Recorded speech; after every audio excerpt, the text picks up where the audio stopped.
guys, welcome back to my YouTube channel.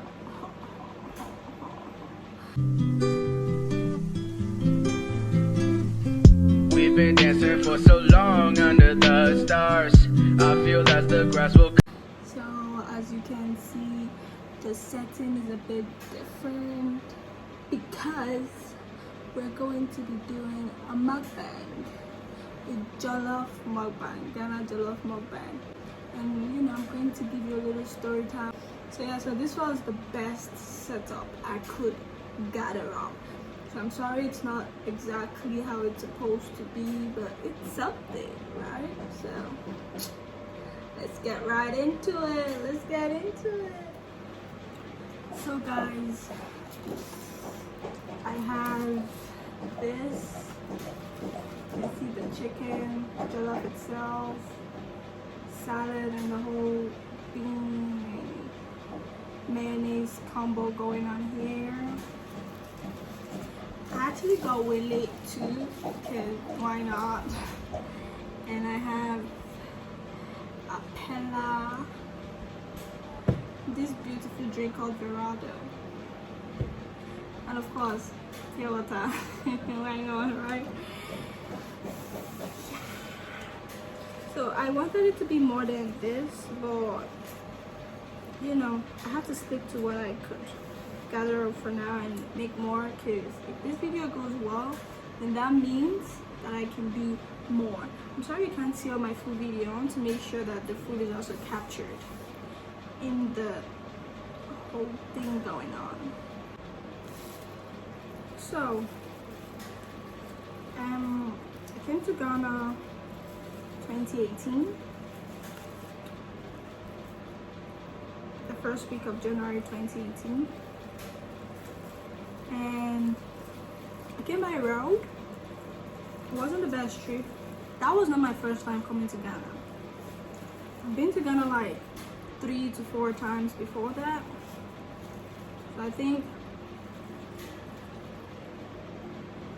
so I have an idea of how the road trip is like. I know how long it is and what to expect, but for some reason I had to come with my uncle instead of coming with my mom and my siblings, because my uncle wanted it that way. So my trip was a little bit different from my mom's, and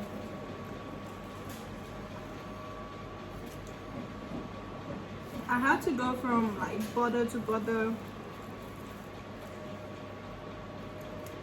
you know, the normal way where you like go to this place, make a stop, walk, pay your fees, because you have to go through the distance, so you have to pay if it's needed. Some they don't need to because you have everything they required. We left Nigeria around 8 thereabout, and I moved.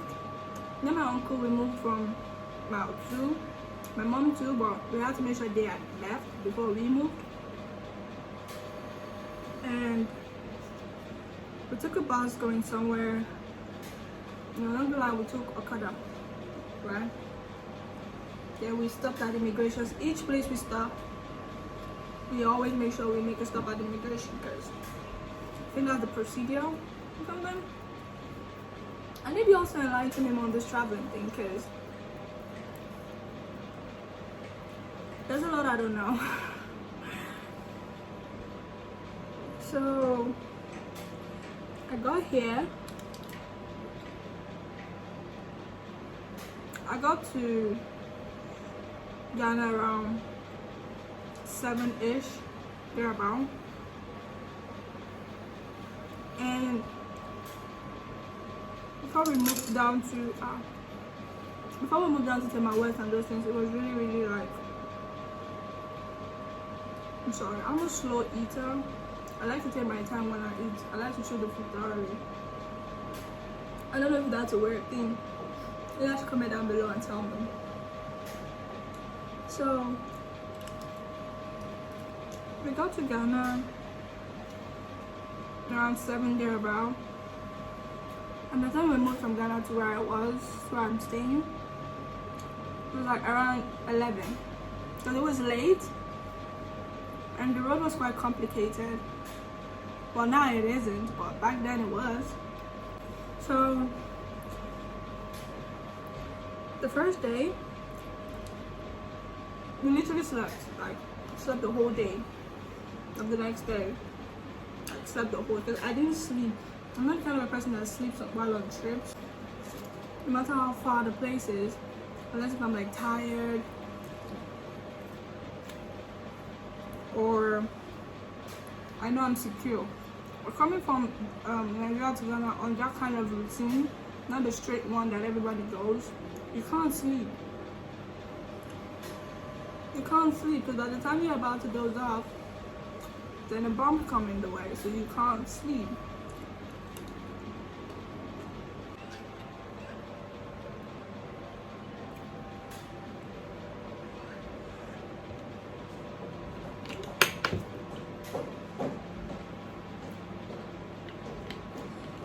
The first day we slept, like usually the whole day we were just sleeping. And the second day, was it the second day? I think the second day we just rested. We got to like get familiar with the house, those other setup things. So in this time, all the things I'm talking about is still like during the time I'm still here, so I'm picking up stories from when I was here, my first times. So in this case, me, my biological brother,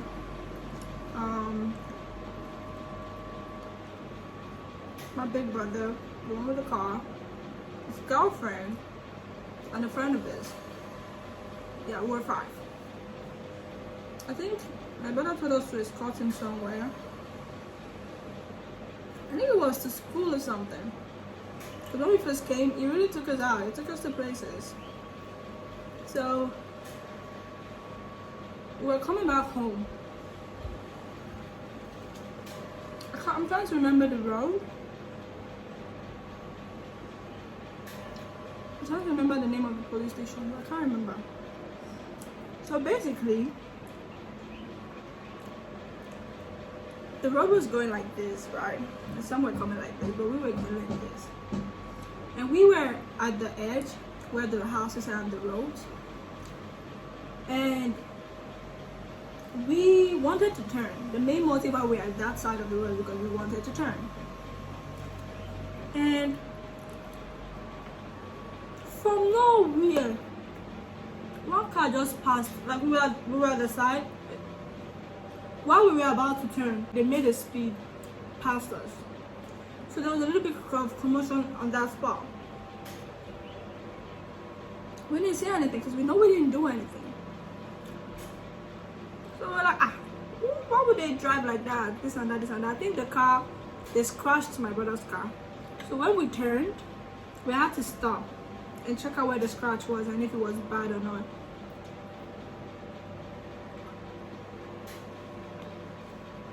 And while we were at that, we discovered that the car that hit us came to meet us.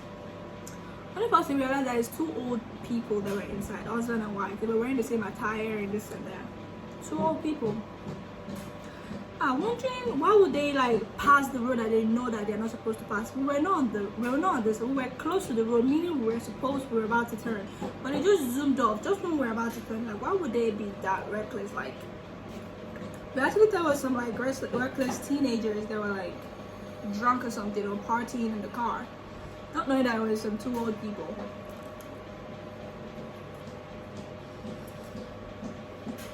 When they stopped, they parked in front of us. And the woman was the one that came out.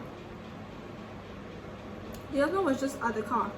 He was outside, but he was just like at his car. The man came and started yelling this and that, this and that. We're like, you crashed our car. And you are here, you are yelling. why? And she was like, so that this and that. That we should have waited for them to pass before we turned. Yeah, we didn't give a regulator, this and that, this and that. We were like, ma'am, is it possible to be on an highway? You want to turn and you won't give a regulator, you want to die? Nobody wants to die. So why would you want to do that to yourself? So we're like, you guys are the one that were not careful enough to know that there was a regulator on. But just because you were in a hurry to go to wherever you were going, you had to speed by a road that you were not supposed to pass. If we were on the other side of the road and we were going to turn to where we were supposed to turn, we would have understood, but we were nothing close. You see, there are 3 lanes when you're going. We were on the 3rd one about to turn, and you just bumped in. She was like, she's going to call the police, this and that, this and that. Call the police. It's not like we are afraid. The fact that we are Nigerians, like when the woman noticed that we were Nigerians, she became hateful for some reason. The man, she was pushing the man to say something, this and that, this and that. The man spoke, but not as much as the wife. Not as much as the man. We stopped our car, which we were supposed to pay. We didn't even know they were coming. Like, the funny thing is, it was funny, like, you did something bad and you came back. Weren't you in a hurry when you passed? So you came back to come and fight. Oh, come and see you. My brother's girlfriend. She didn't let everything die down. She was like, spoke up. Like, even if we're Nigerians, we still know our rights. She kept like, we know our rights, we know our rights. Oh, she was giving them back because the woman was about to, like, turn it into an excessive conflict thing, and which we didn't want.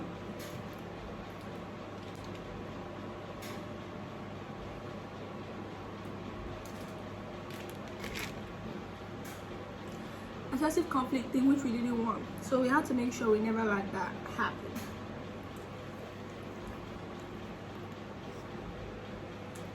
So we waited down for like a whole hour.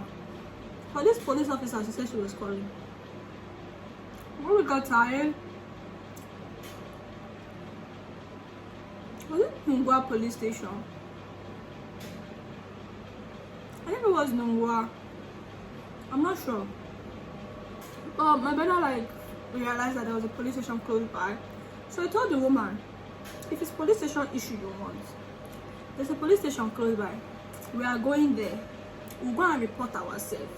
If you know that the police officer is coming, you guys meet us there. That was how we left them there and we got there, we entered, we stayed while my brother and his girlfriend went inside the police station to file a complaint about what is going on. And they were like, are they coming? We said we told them we were coming in. But we had to come report ourselves because they said that somebody was coming. Fine, okay, no problem.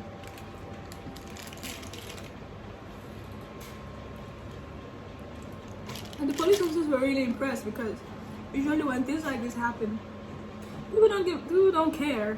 They don't give a heck about what exactly is going to happen. So we filed, we waited for a few minutes. When we saw the car coming with another car by the side, behind them, English, behind them. And when they came, we saw that one man dressed in uniform that we have been waiting for over 1 hour.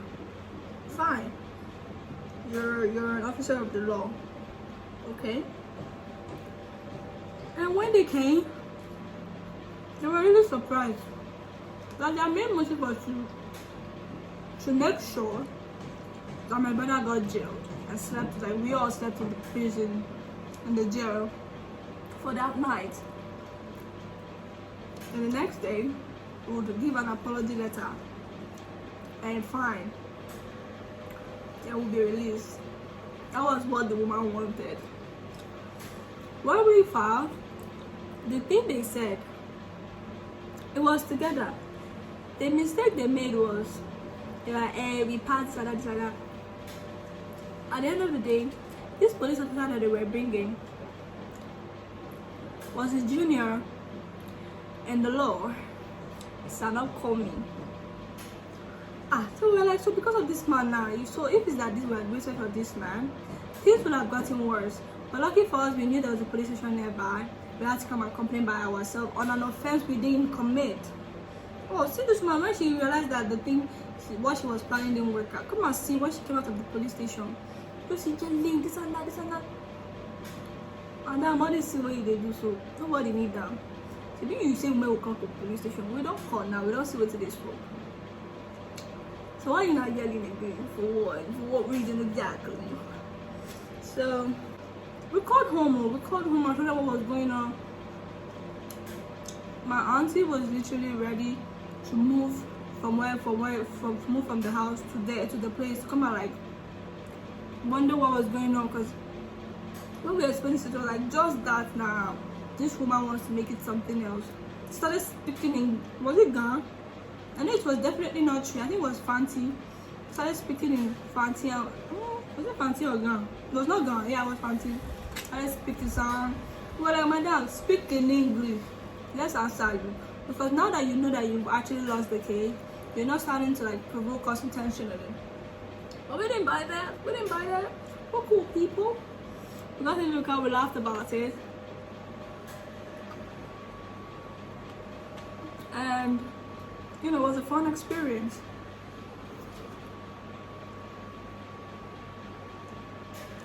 It was a fun experience, which who would have thought that, you know, such a thing would happen.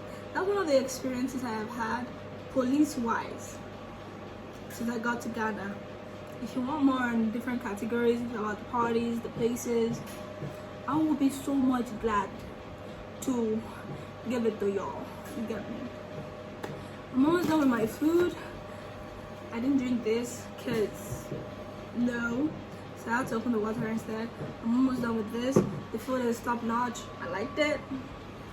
The most part of it was the chunk of.